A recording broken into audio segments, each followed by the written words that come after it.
Movie के start में हमें दो भाइयों को दिखाया जाता है, जिनमें से छोटे का नाम नेथन था, जिसको प्यार से नेट कहा करते थे।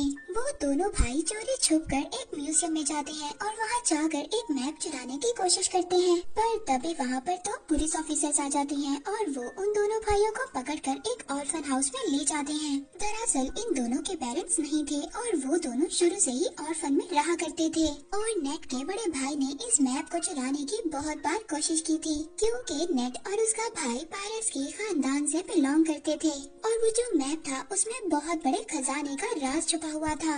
अब उस ऑर्फन हाउस की सिस्टर पुलिस ऑफिसर से ये कहती है कि नेट अभी छोटा है, आप लोग इसके बड़े भाई को लेकर जा सकते हैं, क्योंकि वो बार बार मना करने के बावजूद भी चोरी किया करता था। बट यहाँ पर नेट का बड़ा भाई खुद को पुलिस के हवाले नहीं करना चाहता था, इसलिए अब वो यहाँ से भागने का डिसाइड करता है। अब वो अपने सामान को पैक करने के बहाने अपने रूम में जाता है।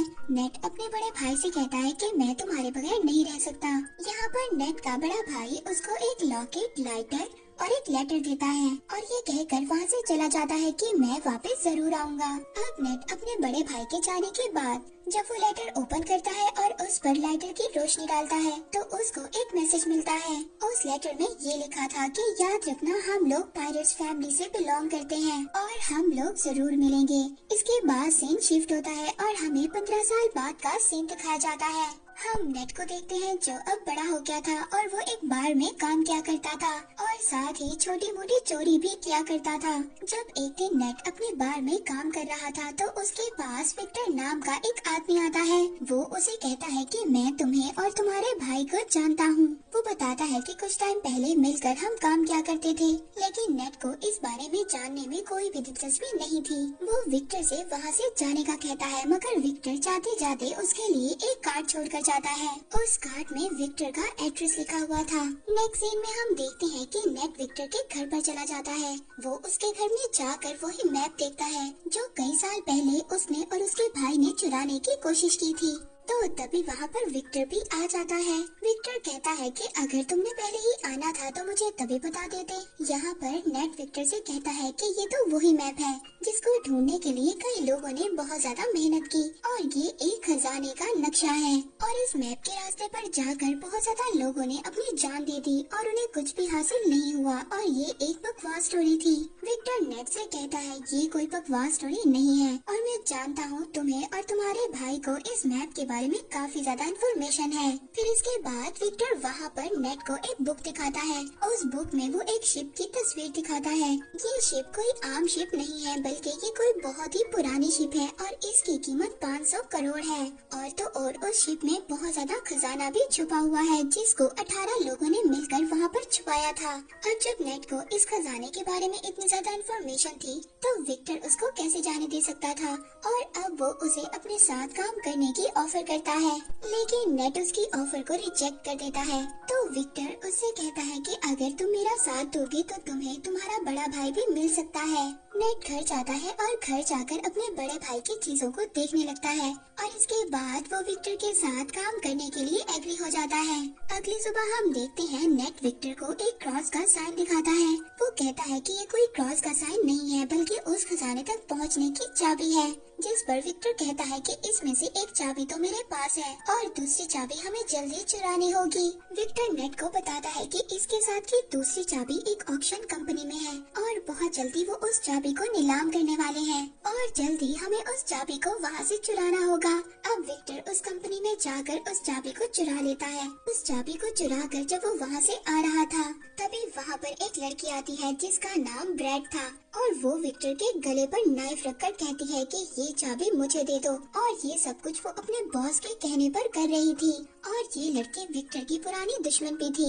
अब जब वो दोनों उस चाबी के लिए फाइट कर ही रहे थे तभी वहाँ पर कुछ गार्ड्स आ जाते हैं। विक्टर उन गार्ड्स का फायदा उठाता है और वहाँ से चाबी लेकर निकलने में कामयाब हो जाता है। अब चाबी को लेते ही सार विक्टर नेट को लेकर बार्सिलोना जाता है। वहाँ पर उनको फ्रेजर नाम की एक लड़की मिलती है। फ्रेजर विक्टर को पहले से ही जानती थी, मगर वो नेट को नहीं जानती थी। फ्रेजर विक्टर से पूछती है कि ये कौन है, तो विक्टर फ्रेजर से कहता है कि ये तो मेरा पुराना दोस्त है। यहाँ पर नेट को पता चलता है वो दूसरी चाबी विक्टर के पास नहीं बल्कि फ्रेजर के पास है। तो नेट विक्टर से कहता है कि तुमने मुझसे झूठ क्यों बोला। फ्रेजर कहती है कि शायद तुम इसके बारे में सही तरह से नहीं जानते। अब जब वो दोनों आपस में बहस कर ही रहे होते हैं, तभी वहाँ से फ्रेजर वो चाबी लेकर वहाँ से भाग जाती है। नेट फ्रेजर के पीछे भाग रहा था और फ्रेजर आगे थी। फ्रेजर अपनी कार में बैठकर वहाँ से निकलने की कोशिश करती है, मगर नेट उसकी गाड़ी के आगे आ जाता है। तो वहाँ पर विक्टर भी आ जाता है। वो फ्रेजर से कहता है कि अगर तुम्हें सारा खजाना चाहिए तो ले लो, मगर ये तुम नहीं जानती कि ये चाबी कहाँ और किस वक्त लगेगी, और इन सब के बारे में सिर्फ नेट को ही पता है।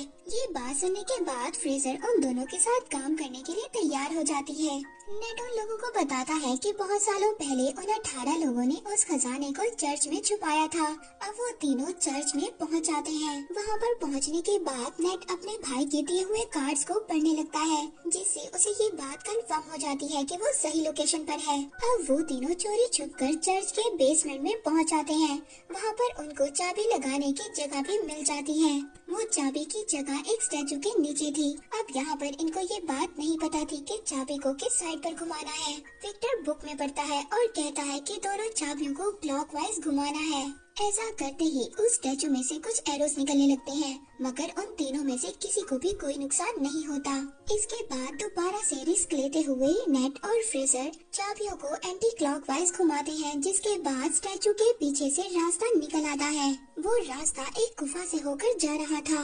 फिर नेट यहाँ पर विक्टर से कहता है कि हमें इस रास्ते से गुजरकर एक रास्ते से नहीं बल्कि दो अलग अलग रास्तों से जाना होगा। वो कहता है कि मैं और फ्रेजर एक रास्ते से जाएंगे और तुम अलग रास्ते से जाना। इसके बाद नेट और विक्टर अपना फोन को जीपीएस के साथ कनेक्ट कर लेते हैं। अब नेट और फ्रेजर एक रास्ते से जाते हैं, जबकि विक्टर दूसरे रास्ते से जाता है। उस गुफा के रास्ते से जाते जाते नेट और फ्रेजर एक बार में पहुँच जाते हैं। वहाँ पर एक और सीक्रेट रास्ता था जिसके बारे में कोई भी नहीं जानता था। वो लोग उस रास्ते पर जाते इससे पहले वहाँ पर कुछ लोग उन पर अटैक कर देते हैं। नेट वहाँ पर उस आदमी को रोकने के लिए फाइट करता है और फ्रेजर उस रास्ते को ओपन करने की कोशिश करती है। उस दरवाजे के ओपन होते ही नेट और फ्रेजर उस रास्ते से भाग जाते हैं। अंदर जाने के बाद अब उन लोगों को तीसरा दरवाजा नजर आता है, जो उसी क्रॉस वाली चाबी से खुल सकता था। फ्रेजर उस दरवाजे को खोलने की जैसे ही कोशिश करती है तो वहाँ पर पानी भरना शुरू हो जाता है, क्योंकि उस दरवाजे को खोलने के लिए दूसरे दरवाजे पर चाबी लगाकर पहले उसे खोलना होगा, जिसको विक्टर ही खोल सकता था। विक्टर दूसरे साइड वाले दरवाजे को खोलने की कोशिश कर रहा था, पर तभी वहाँ पर वही लड़की आ जाती है जिसने पहले भी विक्टर पर अटैक किया था और उन दोनों में जबरदस्त फाइट होने लगती है। दूसरी तरफ नेट और फ्रेजर पानी में फंस गए थे और वहाँ पर बेहोश होने वाले थे। विक्टर उस लड़की को मारकर बेहोश कर देता है और जल्दी से उस दरवाजे में चाबी को लगा देता है। इसके बाद नेट और फ्रेजर बच जाते हैं और सेफली उस दरवाजे से बाहर आ जाते हैं। अब बारी थी फाइनल दरवाजे पर जाने की, लेकिन कोई भी ये नहीं जानता था कि उस दरवाजे को कैसे ओपन करना है। विक्टर बाहर खड़ा एक होल में से उन दोनों को देख रहा था, पर तभी वहाँ पर नेट अपना दिमाग इस्तेमाल करता है। वो फ्रेजर से कहता है कि जाओ और विक्टर से दूसरी चाबी लेकर आओ, लेकिन विक्टर उन दोनों पर ट्रस्ट नहीं करता और दूसरी चाबी देने से इनकार कर देता है। लेकिन थोड़ी ही देर बाद विक्टर उस चाबी को दे देता है, क्योंकि उसके पास कोई और ऑप्शन नहीं था। नेट देखता है कि उस दरवाजे पर एक सिंबल बना हुआ था। नेट जब उन दोनों कीज को मर्ज करता है तो वही सिंबल बन जाता है जो उस दरवाजे पर बना हुआ था, जिसकी वजह से वो लोग अब उस दरवाजे को भी खोल लेते हैं। जब वो उस दरवाजे के अंदर एंटर होते हैं तो एंटर होते ही उन्हें 3 बड़े बड़े पॉट दिखाई देते हैं। दूसरी तरफ विक्टर नेट से बार बार पूछ रहा था कि खजाना मिला या नहीं। नेट फ्रेजर को ऊपर करता है ये देखने के लिए कि उन पॉट्स में क्या है। फ्रेजर जब देखती है तो उन पॉट्स में तो बहुत सारा नमक था। इसका मतलब ये था कि यहाँ पर कोई भी खजाना नहीं था। तभी वो तीनों पॉट्स अचानक से टूट जाते हैं। वो देखते हैं कि उनमें से एक मैप निकलता है और यही मैप ही उस खजाने तक जाने का रियल मैप था। अब जब नेट मैप को देख रहा था तभी फ्रेजर उस पर गन पॉइंट कर देती है। वो कहती है कि तुम्हें क्या लगता है विक्टर ने तुम्हें सब कुछ सच बताया है। वो गन को नेट के सर पर मारती है और उसको मारकर बेहोश कर देती है। उस मैप को लेकर वहाँ से चली जाती है और जाते जाते उन कीज को भी ले जाती है। इसके बाद विक्टर नेट के पास आता है। वो देखता है कि नेट बेहोश है। जब नेट को होश आता है तो उन दोनों को पता चलता है कि फ्रेजर उनको धोखा देकर भाग चुकी है। नेट को जब होश आता है तो वो विक्टर से पूछता है कि मेरा भाई कहाँ पर है और तुमने मुझसे क्या छुपाया है। अब विक्टर उसको बताता है कि मैं और तुम्हारा भाई बहुत साल पहले खजाना ढूंढने के लिए निकले थे, जिसके लिए हमें एक बुक को चुराना था, मगर हमने उस बुक को तो चुरा लिया। इसके बाद जब हम वापस आने लगे तो मोरकाडा के लोगों ने हम पर फायर कर दिया। उस फायरिंग में तुम्हारे भाई को एक बुलेट लगी, जिसकी वजह से उसकी डेथ हो गई। ये सुनकर नेट बहुत ज्यादा इमोशनल हो जाता है। वो रोने लगता है। वो विक्टर से कहता है कि तुमने मेरे भाई को मरने के लिए छोड़ दिया था और अब तुम दोबारा से उस खजाने तक पहुंचने के लिए मेरा इस्तेमाल कर रहे हो। तो विक्टर कहता है कि ठीक है, मैंने झूठ बोला, मगर तुम्हारा भाई भी यही चाहता था कि उसके मरने के बाद तुम उसके ड्रीम को पूरा करो। नेट विक्टर से कहता है कि ठीक है, मैं उस खजाने तक अपने भाई के लिए जरूर जाऊंगा। इसके बाद हम दोनों के रास्ते अलग अलग होंगे। इसके बाद हम फ्रेजर को ब्रेड और उसके बॉस के साथ देखते हैं, यानी कि फ्रेजर इन दोनों के लिए काम कर रही थी। अब जो ब्रेड का बॉस था वो ब्रेड से कहता है कि आज के बाद तुम फ्रेजर के अंडर काम करोगी।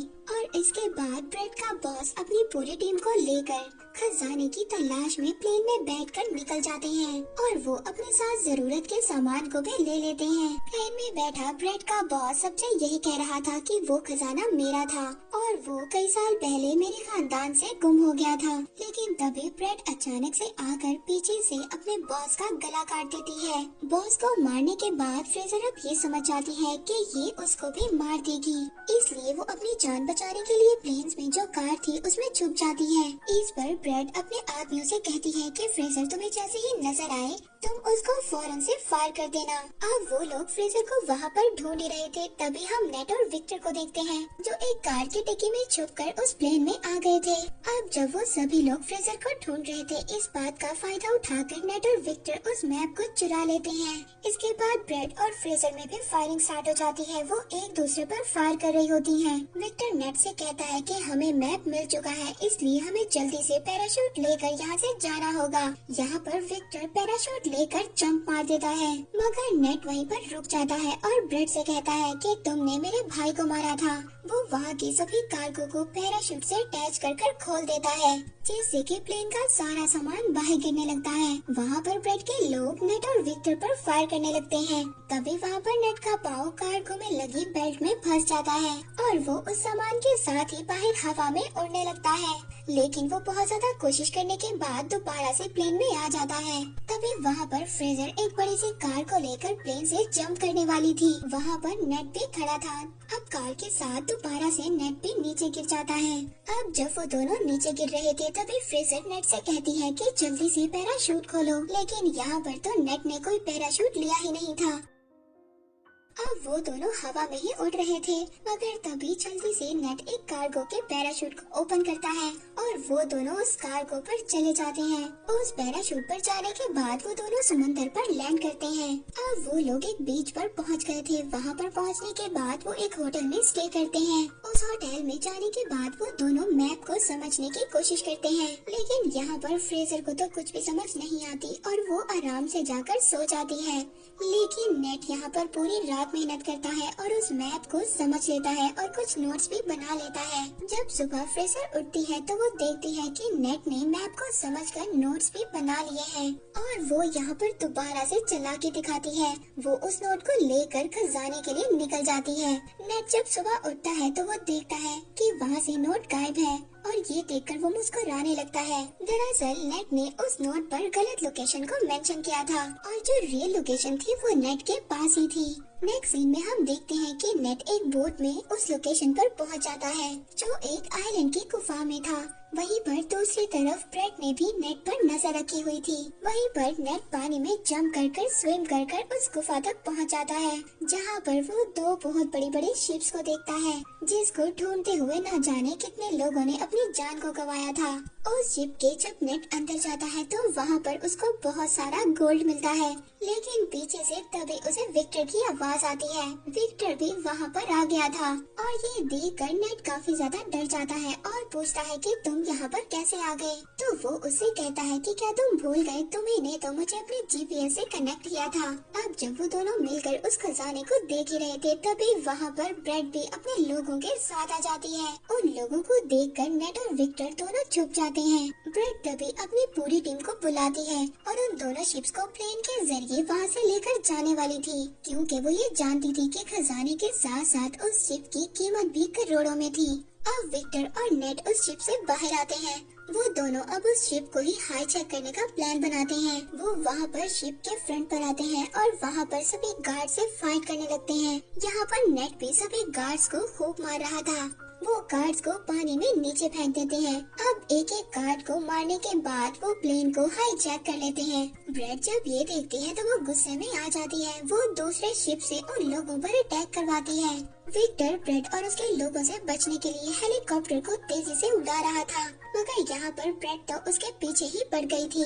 इसके बाद ब्रेड के लोग नेट के शिप पर आ जाते हैं। वो सभी लोग नेट से फाइट कर रहे थे, पर तभी ब्रेड सामने से आकर नेट के शिप से टकराने ही वाली थी। नेट पुराने कैनन से ब्रेड के हेलीकॉप्टर पर अटैक कर देता है, जिससे उसका हेलीकॉप्टर डिस्ट्रॉय हो जाता है और तभी उसका शिप भी एक पहाड़ी से टकराता है और पूरी तरह से डिस्ट्रॉय हो जाता है। मगर ब्रेड वहाँ से बच जाती है और अब वो नेट के शिप पर जंप करती है। वो नेट से कहती है कि जो मेरा नहीं हो सकता वो किसी का भी नहीं हो सकता, और इतना बोलकर वो शिप के एंकर को समुद्र में फेंक देती है, जिसकी वजह से शिप और हेलीकॉप्टर आगे नहीं बढ़ पाते और विक्टर का सोने से भरा हुआ बैग भी नीचे गिरने लगता है। वो अपने हेलीकॉप्टर को ऑटो पायलट कर उस बैग को बचाने जाता है। उधर नीचे शिप पर ब्रेड और नेट की आपस में फाइट हो रही थी। नेट अब किसी तरह से बचते बचाते हेलीकॉप्टर पर चढ़ने की कोशिश करता है और उसके पीछे ब्रेड भी आ रही थी। विक्टर यहाँ पर गोल्ड से भरे हुए बैग को सेक्रीफाइस कर देता है। वो ब्रेड पर देकर मारता है, जिसके बाद ब्रेड पानी में जाकर गिरती है। लेकिन तभी वो शिप जो हेलीकॉप्टर से लटक रही थी उसकी रस्सी भी टूट जाती है। अब नेट को तो विक्टर किसी तरह से ऊपर खींच लेता है, लेकिन वो पूरी की पूरी शिप ब्रेड के ऊपर गिर जाती है, जिसकी वजह से अब उसकी डेथ हो जाती है और वो शिप वहीं पर टूटकर तैरने लगती है। नेट विक्टर से कहता है कि हम ये गोल्ड अभी भी हासिल कर सकते हैं,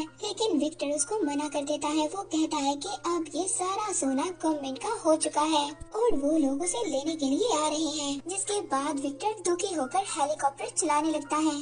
तो नेट उससे कहता है कि दुखी मत हो, और फिर वो एक एक कर गोल्ड को अपनी पॉकेट से निकालने लगता है और वो दोनों खुशी खुशी जाने लगते हैं। मूवी के लास्ट में हम देखते हैं कि एक मोटर बोट नेट और विक्टर का पीछा कर रही है, जो कि कोई और नहीं बल्कि फ्रेजर ही थी, जिसको नेट ने बेवकूफ बना दिया था। हम देखते हैं कि नेट का भाई अभी भी जिंदा था, जो कि एक जेल में बंद था, और इसी के साथ ये मूवी यहीं पर एंड हो जाती है।